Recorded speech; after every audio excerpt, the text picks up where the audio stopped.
Të shumta ishin fjalët mbi festivalin e RTS në edicionin e 64 të tij, sidomos mbi prezantuesit. Dy ishin emrat më të përfolur për këtë pozicion: Luana Vjollca dhe Arbana Osmani. Të dyja moderatoret kanë dorëzuar më herët platformat e tyre në televizionin publik shqiptar. Edhe pse ka një staf shumë të madh që kujdeset për këtë, Arbana ka vënë sikush që në regji të jetë bashkëshorti i saj, Eduard Grishaj.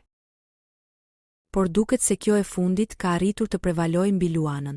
Gojët e Liga thonë se Bana është takuar sot me drejtoreshën e RTS, Eni Vasili. Kjo do të ishte hera e dytë për Arbana Osmanin që drejton këtë eveniment të muzikës në Shqipëri.